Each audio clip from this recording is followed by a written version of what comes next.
What up, guys? Mad Viking. Giving you guys Battleground predictions. We're 2 days away, and it's that time now already. So I figured no better time than now.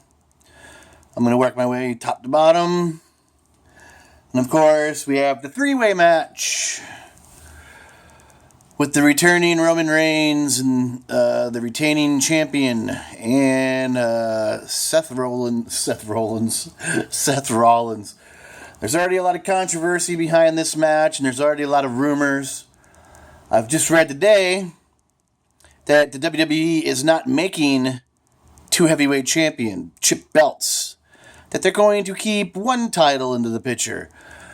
Now, for all you people who lived through the first draft like me, the WWE did that in the first draft. In the first draft, the champion was Brock Lesnar. And this little back and forth stuff, champ can wrestle on either show or however they're going to do it, it only lasted a couple of weeks, a couple of months, and it was stupid, and they realized it, and they made another championship. And then they realized it was stupid to only have one tag team champion. So then they made dual show championships. They're going down the same path to the same objective that they did the first time around. And like I said, I am not impressed. But meanwhile, the rumor is that Dean Ambrose here is going to lose the title. And that's probably why they gave him a nice little showing on Raw, and they let him beat Rollins clean on SmackDown. But we got the returning Roman Reigns, who now, instead of what I read today, is he didn't test positive for methamphetamines, they're saying now. Well, no, they didn't say that. They said he tested for Adderall. I know Adderall is like super speed, and it's very highly addictive. You can snort it and shoot it and swallow it. I don't think he's shooting it, but you never know. And you can die from the stuff. But this is the same stuff that Adam Rose was taking legally, prescribed to him by a doctor that the WWE knew about for his ADHD or ADD problem. Either way, that got him fired from the company. But obviously, top dogs don't count. And Roman Reigns, originally Vince McMahon was just going to sweep it under the rug, but it broke out on the internet. So they had to punish him publicly because they're publicly traded and people would shit. So isn't that funny, though? Roman Reigns and Adam Rose, same thing. One did it legally, one did it illegally, and one's possibly going to leave the champion tomorrow or on Sunday. But I have a feeling this match is going to go. Well, if they're really honestly not making two titles, Ambrose has to retain. But I'm going by my dirt sheets that I read, and they're 90% of the time correct. And it doesn't mean they're false when they're wrong. I think the WWE does monitor these dirt sheets, and I think now they purposely try to play off them and get the shock factor off the fans by doing the total opposite of the news that's breaking. Or they do it because the news broke and they're pissed, and they're just changing the storyline around. But there really is only going to be one title. I say Dean Ambrose. But I'm picking Seth Rollins. I don't think they're going to reward Roman Reigns coming back from a drug failure and throw a title back on him. Now, meanwhile, what's this going to make? Seth Rollins, what is this going to be his fourth title reign in less than a year? As ridiculous as that sounds. And even if you give it back to Roman Reigns, isn't it going to be his fourth title reign as well in less than a year? That's why, Ambrose has to retain. But I'm going by rumors, and like I said, they're usually true. But I'm going to. Seth Rollins the win. Ambrose is the sleeper. That's my sleeper pick. I usually do one.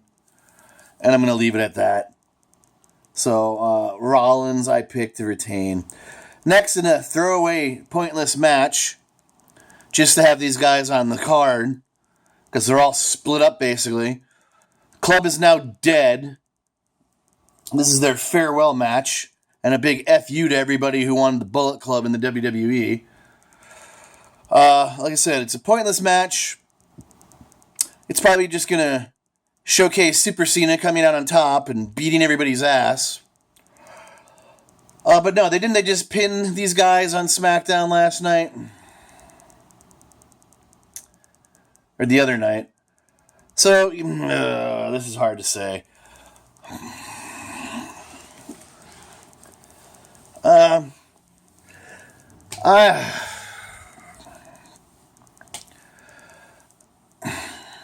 Unless some out of the unusual happens, say, I don't know, Finn Balor runs out there and interferes and costs or helps them win.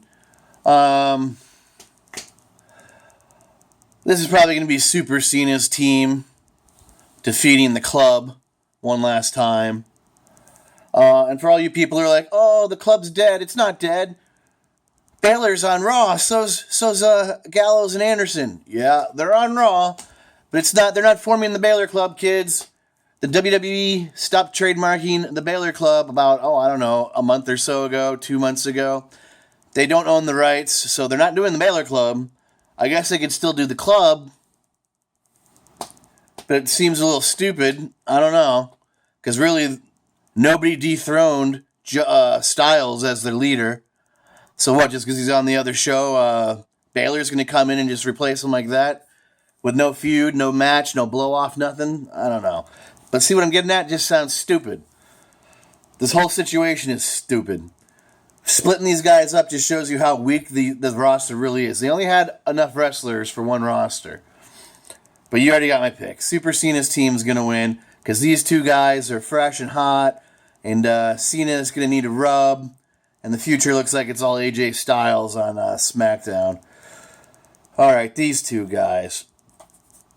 Sami Zayn and Kevin Owens. Kevin Owens is supposed to be the top heel in the company, but does it really feel like he's the top heel? Yeah, he gets a lot of heat, he gets to talk a lot, he gets to pick on people. Does he get a lot of wins? No. Does Sami Zayn get any wins? Hardly ever. But this is going to be their big blow-off match, apparently, right? Hopefully, but I don't think it's going to be their big blow-off match, because now they just threw more gas to the fire by having Sami Zayn not only get signed to the WWE before Kevin Owens, now he was drafted before Kevin Owens. So that's just what makes me think this is going to go on for a lot longer. And I'm fine with that, because they put on a good show, but it's already getting old. It's getting old that they keep jumping each other every week. Nothing happens. They just run out and slap each other around for 5 minutes until the refs do the Keystone Cop thing and break them all up. So, but my pick here,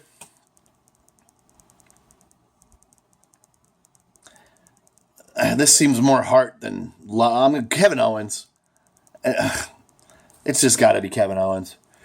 All right, the last kicker and the last of the hearts.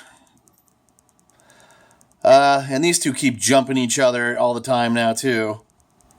They're basically the top of their women's division now. Neither one of them have had any at all of a winning streak for months. They both either get beat up and jumped, or they beat up each other. So it's kind of fitting they're both on SmackDown. But, jeez. I'm going to pick Becky Lynch. I usually can just throw these picks off the top of my head, but you can tell I really am not excited about this pay-per-view. All right, we got The Miz and Darren Young. And this potentially has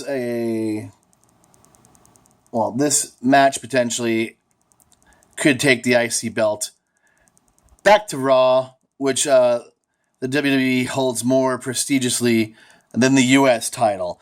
And I certainly see that happening. The way they've been booking Young, who did he just beat? Freaking Alberto Del Rio? I bet you that son of a bitch is mad. And this guy, I mean, when was the last time he won a match other than in the last 2 weeks? And now he's getting a championship run. Guys like Ryder and stuff must be just fuming. But Miz has had it now for a while. And they seem to want to push Darren Young. It is shit or get off the pot with this guy. This will probably be his last shot at any type of glory. So I'm going to say Darren Young and the belt goes back to Raw. Same possibility here. This is how the last draft started off, is with the U.S. title was on SmackDown. Or actually, I don't even think they were. I think they did a belt versus belt match. No, I don't even remember. It was 15 years ago. It was either, I think it was loser goes to the other show or something like that. But when the draft started, the U.S. title was on SmackDown and the IC was on Raw. And the big belt that Dean Ambrose was carrying was on Raw. And the big old Goldberg, old WCW belt was on SmackDown. But this match, which is also just being thrown together out of nowhere, apparently the Titus O'Neil feud looked about as important on paper as it did live in the ring. That's officially over. I can't say they've been booking Ryder the same way they've been booking Young, but I can potentially see Rusev losing here and Ryder taking the belt back to SmackDown. So I'm just going to say that. Rusev has had it now for a few months. He's back to being the monster Rusev. He really doesn't need a belt right now. He could just go after Darren Young when the IC belt goes back. So I'm just going to go with that. Here's another pointless match. Just thrown together to have one. The belts aren't even on the line, kids. So it's probably just going to be a decent match with eventually the Wyatts coming out on top. And it's going to be their farewell match, basically. Unless when Luke Harper comes back, and God knows when, and he shows up on SmackDown, the Wyatts are pretty much dead. So I'm not even going to get into it. Wyatt's throwaway match. We got Sasha Banks versus the Blonde Bimbos. And I'm really getting sick of seeing Charlotte holding that belt. Unless she's trying to do away with Nikki Bella's horrible year-plus championship run. I mean, how many times did she defend that belt in that year? 3 times? A couple of those matches were like a 6-on-6 match or some shit. But all along, everybody knows the rumors. Supposedly, Sasha Banks' partner is Bayley. Just recently, I heard it could possibly be Nikki Bella, but I've never heard anything back on her medical clearance. She was supposed to have gone in a couple weeks ago to get cleared, and it wasn't like, oh, we're just waiting for the go, because back then when it said, if she doesn't get a positive inspection of the neck when she went in, she was possibly retiring because that's how banged up she was. But the rumor is potentially maybe Nikki Bella. And that's going to really piss people off if it's Nikki Bella. I can tell you that right now. Everybody wants Bayley. We're sick of being jerked around. We didn't get anybody from NXT really that we wanted other than Baylor. And I'm sure people wanted America Alpha, but I wasn't really backing them. But how will this match go? Because it's a tag team match with a special guest, Sasha Banks and Mystery Bayley. They're going to win. That wasn't everybody. Was it? 1, 2, 3, 4, 5, 6, 7. Oh, and what is it? They're doing the Jericho highlight reel with Randy Orton at some point in the night, which is supposed to lead to Brock Lesnar and him fighting. So we quite possibly might see a Brock Lesnar run in. You never know. And let me show you guys something really cool here. Today at Comic-Con, they were displaying all the future figures coming out in the next year or so. And this is the first official AJ Styles Elite. And I would say that's a pretty good head scan. Looks just like him. Except I don't see anything on the back of that jacket. There's no phenomenal one. Nothing. It doesn't even look like a hooded jacket. So they're skimping there. And that crap really kind of ticks me off. That's what he looks like in all angles. That's going to be a very sought-after figure. I'm sitting on one from TNA, and I see them online selling for about $100. The next one is Sasha Banks, and a lot of people are already pissed the way that one looks. She didn't really wear that type of jacket except for when she first debuted, but that ain't my thing. This one has her skin a lot lighter, but when you see these things in person, she almost looks like she's, I don't know, Puerto Rican or something.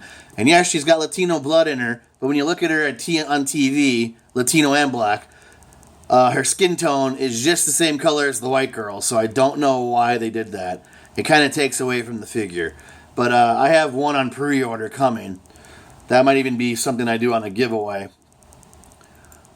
And this is going to get a lot of people excited. They're finally branching out and making some other freaking figures and the same people that they keep making over and over again. I believe this will be an Elite. I was watching it earlier, but this is on WWE's website. I can't tell you who that is. I stare at it, and I can't tell you who it is. This is the future mold of somebody. They tell you all of it. If you can find the video on YouTube, they tell you all of them.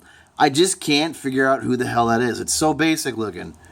I'm sure it's a flashback figure or something. Now that's a Becky Lynch, which looks really, really good. The face skin is phenomenal. It looks like her basic kind of, but with her jacket and everything else, but I'll probably still buy it. Now this is going to be a future flashback figure. It's Bruce the Barber Beefcake. And they're like, ooh, the shears even open and close. Big whoop-de-doo. Can you cut hair with it? No. But it looks like it'll be a decent figure. He always had a eccentric ring gear. Now this, I think, is Maurice. I'm not sure. It ain't Dana Brooke, but if it is, they really didn't do her proportionately. And it ain't Charlotte. That's why I'm like, who the hell is this? If anybody knows, you can just leave it in the comments. I'm sure somebody knows, but I think it's Maurice. And, oh yes, the Dudley Boys are getting Elites, finally. They've never had Elites. Granted, I hate this look. I would rather, something different, maybe like around 2004 look when they were using yellow and black and white camo and Bubba was in shorts. But what can you do? There's Devon. I mean, they got Devon just down to a peg, man. But that Bubba Ray is a little iffy. But they're getting Elites, so that's going to make people happy. This is another Elite Undertaker. I mean, I don't even know how many figures, basics, and Elites they got that look just like this. I know he's popular, and you got to sell his figure, and he really's only had like 15 different looks and all, but they keep going back to the same crap. If you want to make more toys, make him change his look. I mean, yeah, this is the double pack of Triple H and Stephanie that's coming out. See, there's Steph. This is a new double pack of the New Day. And I think that's a great one, a biggie. This is, I think, their more current look. Even that one, that's such a better look for Kofi. Some of the basic one that he has out right now, it looks like he's scared or stoned or whatever. And that's going to be a new Xavier, so there's going to be another chance out there to go and find another basic 3-pack of the New Day. And also on the New Day, they were on the panel for the Comic-Con, and they were talking about how wonderful their WrestleMania experience was, getting to come out and cosplay that dude from Dragon Ball, I can't think of his name, and how they came out of the cereal box. And Ringside Exclusive is making a 3-man WrestleMania New Day set, and I believe the backdrop is supposed to make it look like they're coming out of the cereal box. The box wasn't very big. It was just big enough to hold 3 figures. And it was supposed to mimic their entrance to WrestleMania. And not only that, but if you were a big fan of the Bootio's cereal, they are officially now making Bootio's cereal. And you can go to FYE's website and start purchasing it.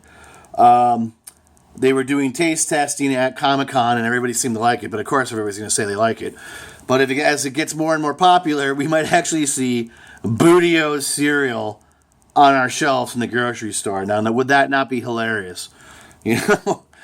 Come get your daily balanced of Bootio's Just imagine the commercials, too. So I think we got to support that and get Bootios in our grocery store.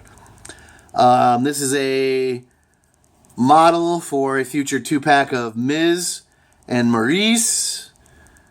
Because I've already seen the video. They had the figures actually drawn up and you could see them. This is, I don't know what this is, a basic, but it's like a t-shirt series of Daniel Bryan. So apparently we're still getting Daniel Bryan figures. I didn't think we would. And that got a big pop, even though I'm not a big fan of the t-shirt stuff. This is the new Jericho that's coming out. So if you didn't get this Elite years ago, like I never did, and they sell those on like the internet for ridiculous money, well, now those guys that want that figure for like $600 can go kiss a big booty, because I'm going to get it from Ringside for $20. So suck it. That'll drop those prices down real quick, won't they? And this jacket looks a lot better than the original one, too. So, kiss it, scalpers. And they're doing another Shawn Michael. Oh, yeah, this is a basic Finn Balor. Look at that, man. That's going to be the hot ticket. You can't tell me it's not. That's going to have everybody crapping. That looks even better than that Kmart exclusive Finn Balor that's supposed to be out right now that I can't find anywhere. This is the model prototype for Shinsuke Nakamura, and that got a ridiculous pop. So you imagine how hot that figure is going to be. That's the side view. So he's finally getting the figure. It's about time. This is why Foley was taken off that last WWE Hall of Fame set that came out, because apparently WWE lost the rights to Cactus Jack. And Ringside Exclusive picked it back up. And that's probably why the WWE rehired Mick Foley, because they don't want to lose that Mick Foley money. And so that's probably why he's the Raw GM again, because they lost the rights to Mick Foley. And Ringside scooped it up. So there's a new Cactus Jack figure coming out. And I don't have one, so I'll definitely be looking for him. And of course, everybody knows there's a new Kamala. There's, Harlem Heat as well. And look at that, man. Does that not look sweet? Those are going to be popular. Make Booker and Stevie Ray proud. But I don't get what these extra heads are. Can you take the heads off? I mean, and switch them around? What's the deal? I don't get the heads. Detachable heads, or I don't know. Oh, this is Evil Emma, which got a big pop. Hopefully she gets to come back. I heard she's really banged up too. And if you don't know, this is Zack Ryder's sweetheart. And she was married, so she quietly got divorced. She was married to some nerdy looking guy. You had to know that wasn't gonna happen, or that wasn't gonna last. Ow! Cat. This is the first ever Boogeyman prototype, and yes, it is coming out. And look at the detail on that thing. And the guy said it's going to have a smashable clock that you can smash over his head. But okay, how many times can you do it? Once? I don't get what he means that this is a smashable clock. So maybe it's a one-time thing. I don't know, but that's going to be a great-looking figure, huh? I'm amazed at that one. That's some great detail, and I haven't even seen the painting yet. This is a future Samoa Joe basic. This is the new battle pack for Enzo and Cash, and it looks way better than this first one they spit out. I mean, look at Enzo here. He looks phenomenal. Way better than the first one, right? And I haven't rushed out to buy that first one. And Enzo doesn't look like a stoned maniac on this one either. There's a lot more detail to this, so this is the one I'll be shooting for. This is they already made a figure just like this, just like that Jericho, but it looks the same. I don't know why they're making it again. It is kind of popular, but they're making this again. This is a prototype Corey Graves figure. For those of you who don't know, no, that's not Bob Backlund. Corey Graves is getting a figure. And this is Magnum TA. This is his Elite that's coming out sometime this year. This is I want to say that's Zack Ryder, but no, it's the guy from the Revival, and that's his partner. They have a battle pack coming out. This is I believe, yeah, this is a prototype, not a prototype, but that's for a basic AJ. There's more Warrior. Yeah, I don't even know who this guy is when I look at it. Who the hell is bald? Looks like that. See, they should have labeling here. They're just showing you everything that's coming. There's another Warrior coming, and we've seen that one before, haven't we? This is Alpha Males. So like I said, they're really pumping out the new stuff. And they should, man. They keep making the same garbage over and over again. And this is for the Flashback series Tatanka. That got a huge pop. And that'll make Tatanka happy. He works the indie scene still. He'll have a lot of these to sign. Look at the detail on that, too. That's going to end up being a great-looking figure, man. Oh, this is Prototype Gold Dust on his debut. Granted, you can see he's just wearing trunks and stuff, but this is going to be Gold Dust. So I'm sure these trunks won't be here. It's a prototype. Don't pay attention to any of this shit because that's not what he looked like. There's a debuting Gold Dust prototype figure coming. I watched the video, so I know. And that's Summer Rae. I'm not staring at booby pics, guys. This is just the internet. So, wow, this is running long. I want to thank you for hanging in there. Thanks for watching. New subscribers, welcome. I see I picked up some more again. Please visit the rest of my library. Like, return, leave a comment. I think that's it. That's the punchline, right? And I will see you on Sunday for live reactions to Battleground. Peace.